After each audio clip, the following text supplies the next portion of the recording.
Hello everyone, myself Arpit Mishra, and today I am going to cover further topic of workshop practices. That is my previous topic. So this video will be the continuation of my previous video based on workshop practices. So let's see the index of today's video lecture, that is use of workshop material and tool calibration. So इन दोनों topic के ऊपर आज हम बात करेंगे. So start करते हैं हम लोग अपना वीडियो. So पहला point use of workshop material में some materials are flammable and must therefore be stored outdoor or in specially designed cabinet like oil grease, some adhesive sealing glazing compound in addition to many paints enamels epoxy surface finishes. तो यहाँ पे बोलता है कि जितने भी flammable substances हैं या फ्लेमेबल मटेरियल्स हैं उन्हें हम लोग बाहर यानी कि किसी मतलब ओपन एरिया में वेंटिलेटेड एरिया में उन्हें स्टोर करके रखें जिसमें डायरेक्ट सनलाइट ना पड़े. वो मटेरियल कौन से हो सकते हैं, जैसे कोई ग्रीस है, कोई एडिसिव मटेरियल है, सीलिंग है या फिर ग्लेजिंग कंपाउंड. ग्लेजिंग कंपाउंड क्या होता है, जैसे कि ग्लास पेन को विंडो में हम अटैच करते हैं, जिस मटेरियल से हम ग्लास पेन्स को विंडोज़ में अटैच करते हैं वो ग्लेजिंग कंपाउंड कहलाते हैं. तो ये एज ए सीलेंट काम करते हैं, ये भी जो वाटर को अंदर नहीं आने देते और कोरोजन से प्रिवेंट करते हैं. तो ऐसे या फिर कोई पेंट है, ये सारे फ्लेमेबल मटेरियल्स हैं. तो हम लोगों को ध्यान रखना है फ्लेमेबल मटेरियल को हम जनरली बाहर स्टोर करके रखते हैं या फिर कोई स्पेशली डिज़ाइन कैबिनेट में जहाँ पे डायरेक्ट सनलाइट ना आए. तो सेकंड पॉइंट इसी बारे में बात करता है. When store the material and storage cabinet are kept out of direct sunlight in a workshop और हैंगर. तो हम लोग ऐसे एरिया में इनको स्टोर करके रखते हैं जहाँ पे डायरेक्ट सनलाइट ना आए. Wearing a mask is necessary on or well ventilated area when handling material that gives off fumes. तो मास्क नेसेसरी है या फिर आप ओपन वेंटिलेटेड एरिया में इस पे काम करें जब भी आप ऐसे मटेरियल पे काम करें जिसके फ्यूम्स हैं और फ्यूम्स हमारे लिए नुकसानदेह हैं. तो इस स्लाइड के अंदर बात करता है पहले फ्लेमेबल सब्सटेंस की कि आपको फ्लेमेबल मटेरियल जो है उन्हें बाहर स्टोर करके रखना चाहिए या फिर स्पेशली डिज़ाइन कैबिनेट के अंदर रखना चाहिए. फिर इसमें यह बताया कि आप उन्हें डायरेक्ट सनलाइट के कॉन्टैक्ट में नहीं आने देना चाहेंगे. दूसरा, जब आप उस पर काम कर रहे हैं तो मास्क पहन के रखें. इवन आप वेंटिलेटेड एरिया में काम कर रहे हैं तब भी आपको मास्क पहन के रखना चाहिए. I should say that. Now mixing of two liquid is not allowed unless they are designed to be mix. दो लिक्विड की मिक्सिंग अलाउड नहीं है. फॉर एग्जांपल मैं फ्यूल की बात करता हूँ. सॉरी, फ्यूल में जैसे कि एफ गैस और मेरा आपका होता है एफ गैस के अलावा जेट ए फ्यूल. तो मैं इन दोनों की मिक्सिंग को अलाउ नहीं करता. अगर हम इसको मिक्स करते हैं तो हमारा जो इंजन का परफॉर्मेंस है वो मतलब एकदम से ख़राब होने लगता है. इंजन का परफॉर्मेंस ख़राब होने लगता है. तो ये एक चीज़ हो गई कि अगर हम दो लिक्विड को मिक्स करते हैं तो उसकी वजह से परफॉर्मेंस ख़राब. तो मैंने एक एग्जांपल दिया. सिमिलरली अदर कुछ भी ऐसे कुछ लिक्विड्स हैं जिनकी मिक्सिंग अलाउड नहीं है एज़ फार एज इंस्ट्रक्शन आपको नहीं दिए जाए कि आप इन लिक्विड को मिक्स कर सकते हैं. Many liquids used in workshop and in hangar have a fix life, so check for expiry date. तो बहुत सारे लिक्विड का ऑब्वियसली कोई फिक्स लाइफ रहता है, उसका एक्सपायरी डेट आपको चेक करना है. Then disposal of liquid is allowed only in according with the company local national international regulation. तो ऐसे ही अगर आपको लगता है कोई लिक्विड ख़राब हुआ आप ऐसे ही उसको कहीं थ्रो नहीं कर सकते until and unless आप पूरे रूल्स फॉलो नहीं करते. वो रूल्स कौन से, कंपनी के लोकल नेशनल और इंटरनेशनल रेगुलेशन से कंसर्न आपके रूल्स होने चाहिए. उसको ही उस पैटर्न के अकॉर्डिंग ही आप उन लिक्विड को कहीं पर डिस्पोजल कर सकते हैं. इसके साथ ही another area of hazardous workshop material is that of gases stored in high pressure container such as nitrogen and oxygen, so special care must be taken. So guys कुछ और भी एरियाज़ हैं जैसे कि हाई प्रेशर कंटेनर गैसेस यानी कि जो आपके कंप्रेस गैसेस होते हैं. तो इसमें मैं कहूँगा सेफ्टी अराउंड कंप्रेस गैसेस वाले पॉइंट्स हैं कुछ जो आप उसमें ध्यान रख सकते हैं कि आपको जो कंप्रेस गैसेस स्पेसिफिकली हम प्रेफर करते हैं वो नाइट्रोजन और ऑक्सीजन है. नाइट्रोजन हम इन्फ्लेशन ऑफ लैंडिंग के टायर में प्रेफर करते हैं, ऑक्सीजन हम ब्रीथिंग के लिए प्रेफर करते हैं. तो जब हम इनकी केयर की बात करते हैं तो ये इवन इनका जो नाइट्रोजन गैसेस हैं अगर आप इनकी बात करें तो इनका जो इन्फ्लेशन है, इनका प्रेशर मॉनिटर किया जाता है कि एक्सेस प्रेशर में भी इनका सप्लाई नहीं होना चाहिए और ना ही इनका रैपिड रिलीज मतलब एक तरह से डिफ्लेशन भी रैपिड नहीं करते, तो टेम्परेचर जल्दी जल्दी गिर जाता है, उसकी वजह से ब्लॉकिंग भी होती है। तो कहीं ना कहीं हमको ये गैसेस हैजार्ड देती है, क्योंकि ज़्यादा तेज़ी से किया तो बर्स्टिंग और एक्सप्लोजन जैसी चीज़ें देखने को मिल सकती हैं, और अगर आपने इसे रैपिडली डिफ्लेट करने की कोशिश की लैंडिंग के टायर से नाइट्रोजन को, तो आपको जो वॉल्व है उसकी ब्लॉकिंग भी देखने को मिल सकती है, टेम्परेचर रैपिडली डिक्रीज होता है। तो ये कुछ पॉइंट्स है इस टॉपिक से रिलेटेड, जो मैंने लास्ट में आपको पॉइंट दिखाया कि another area of hazardous workshop material is that gases stored in high pressure container such as nitrogen and oxygen. तो हमें दोनों के लिए केसेस में बहुत अच्छे से केयर लेके चलना है। ये सारे जो पॉइंट्स है ये थे मटेरियल्स के, वर्कशॉप मटेरियल के बारे में। ये कहीं ना कहीं हम लोगों ने देखे हैं पहले फायर टॉपिक में भी।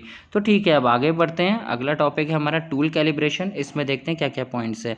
Large companies keep inventory control over tools that need periodic calibration and may have calibration shop in house.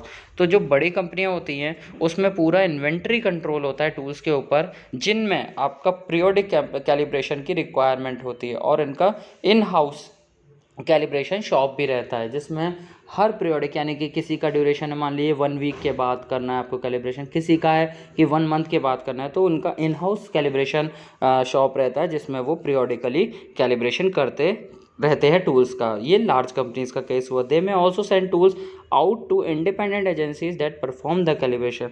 बड़ी कंपनियां ऐसा भी करती हैं कि टूल के कैलिब्रेशन के लिए बाहर भी एजेंसीज को, जो इंडिपेंडेंट एजेंसी है, उनको कैलिब्रेशन के लिए टूल्स को भेजते हैं। Sensitive instrument specially electrical instrument are calibrated by the user before each use. They may also require periodic calibration. तो इलेक्ट्रिकल इंस्ट्रूमेंट जिन्हें सेंसिटिव इंस्ट्रूमेंट बोला गया, उनका भी कैलिब्रेशन ज़रूरी होता है, और उनका कैलिब्रेशन जो यूज़र है, for example I am going to use them, तो फर्स्ट मुझे उनका कैलिब्रेशन चेक करना चाहिए यूज़ करने से पहले, और इनमें भी पीरियोडिक कैलिब्रेशन की ज़रूरत पड़ती है। तो हमें पीरियोडिक कैलिब्रेशन किसी भी टाइप के इंस्ट्रूमेंट, जो भी सेंसिटिव इंस्ट्रूमेंट है, उनको करनी पड़ती है। तो इसके बाद हम आगे देखते हैं इन पॉइंट्स में कि calibration take place per the standard specified by equipment manufacturer, design organization और appropriate national international standard। तो standard, based on the standard ही हम लोग कैलिब्रेशन को करते हैं। वो या तो ऑर्गेनाइजेशन का होगा, या इक्विपमेंट के मैन्युफैक्चरर का होगा, या नेशनल या फिर इंटरनेशनल, और जो भी स्टैंडर्ड स्पेसिफाइड है किसी मैनुअल के अंदर। तो हम कैलिब्रेशन ऐसे ही नहीं करते, कोई ना कोई स्टैंडर्ड प्रोसीजर फॉलो करते हैं। Calibration of test equipment is best achieve by the operation of methodological system of control.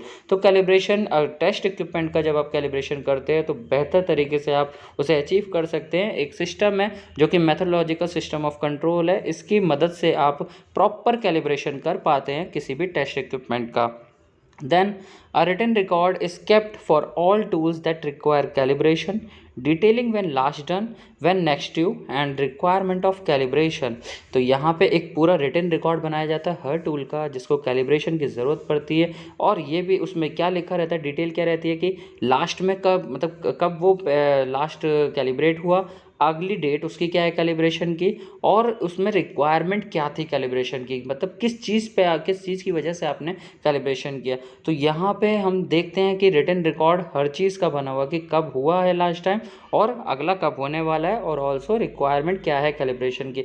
A sticker is attach to the tool detail the next due date of the next calibration. तो देखिए एक sticker भी लगाया जाता है उस पर, जो कि आपका अगला कैलिब्रेशन कब रिक्वायर्ड है इस पर्टिकुलर टूल पे। Then this should always be checked before use and no tool should be used if it out of calibration। तो ये हमेशा चेक करना है यूज़ करने से पहले, और कोई भी टूल आप बिना कैलिब्रेशन के नहीं यूज़ कर सकते। अगर कोई सेंसिटिव इंस्ट्रूमेंट है और उसमें कैलिब्रेशन की रिक्वायरमेंट है, तो आप पहले उसे कैलिब्रेट करेंगे तभी उसका यूज़ रिकमेंडेड है, अदरवाइज़ आपको एरर मिलेगी आपकी रीडिंग में, और फिर आपका जो फर्दर प्रोसेस है वो आपका धीरे धीरे स्पॉइल ही होता जाएगा। देन यहाँ पे कुछ पॉइंट्स दिए हैं, यानी कि कैलिब्रेशन रिकॉर्ड और certificate should contain the following information. ये कुछ चीज़ें हैं जो कैलिब्रेशन रिकॉर्ड में रहेंगी। पहला, आइडेंटिफिकेशन ऑफ इक्विपमेंट का आइडेंटिफिकेशन, स्टैंडर्ड यूज़, किस स्टैंडर्ड पे आप यूज़ कर रहे हैं, ऑर्गेनाइजेशन का, इंटरनेशनल है या फिर नेशनल है, ये सारी चीज़ें, या फिर मैन्युफैक्चरर ने दिया हुआ है, या कोई इक्विपमेंट का है, वो स्टैंडर्ड डिफाइंड होगा। फिर रिजल्ट, आपका क्या एरर आया, किस टाइप का एरर आपको फेस करना पड़ रहा है, वो रिजल्ट ऑब्टेन कैसा आया। Then uncertainty of a measurement, आपने चेक किया कि अनसर्टेनिटी किस टाइप की आई है आपकी मेजरमेंट में, डाटा से आपका कितना वेरिएशन है, आप कितना एक्सपेक्ट कर रहे थे और कितना आया उसमें। देन असाइंड कैलिब्रेशन इंटरवल, अब इस एक मान लीजिए आज आपने किया, अब इस पे एज पर द इंस्ट्रक्शन इसका 1 मंथ के बाद कैलिब्रेशन होना है, मतलब इसका जो इंटरवल है वो 1 महीने का है। तो आपने देखना है कि कितना गैप हुआ उस चीज़ में, या मान लीजिए आपको रीयूज़ करना था उस टूल को तो वो प्रॉपर कैलिब्रेट नहीं हुआ या नहीं हुआ, तो असाइन कैलिब्रेशन इंटरवल कि कितना असाइन टाइम है इसका कैलिब्रेशन का। लिमिट ऑफ परमिसिबल एरर, अब ये देखा जाता है कि कितना एरर आप एक्सेप्ट कर सकते हैं। हर एक टूल के अंदर एक टॉलरेंस लिमिट भी जाती है, तो ऐसे ही हर एक टूल्स के लिए एक परमिसिबल एरर भी दी जाती है। परमिसिबल एरर कि हम 0.00 समथिंग हम इतना एक्सेप्ट कर सकते हैं, तो लिमिट ऑफ परमिसिबल एरर भी रहेगा।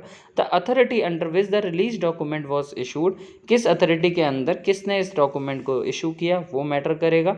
Any limitation in the use of equipment, अब उस इक्विपमेंट की यूज़ में कोई लिमिटेशन भी है क्या कि आप इसको यहाँ नहीं यूज़ कर सकते, या फिर आप इसको यहाँ यूज़ कर सकते हैं लेकिन इतनी कंडीशन के साथ आपको यूज़ करना है, तो एक लिमिटेशन अगर कुछ है वो भी मेंशन रहेगी इसमें। Date on which each calibration was conducted, वो हर डेट होगी कि कब इसमें कैलिब्रेशन हुआ था अब तक। जैसे मैंने आज अगर उस टूल को चेक किया है तो इससे पहले कितने बार इस पर कैलिब्रेशन हो गया वो सारी डेट उस पर मेंशन होगी, इससे हम लोग ड्यूरेशन का भी पता लगा सकते हैं। तो guys this much in this video, and अब मैं अगले वीडियो में ये टॉपिक को कवर कर दूंगा पूरा, मतलब फिनिश कर दूंगा, जिसमें मेरे पास डायमेंशन अलाउंस और टॉलरेंस जैसे टॉपिक होंगे। और होप आपको ये समझ में आया होगा टॉपिक। तो गाइस बाय।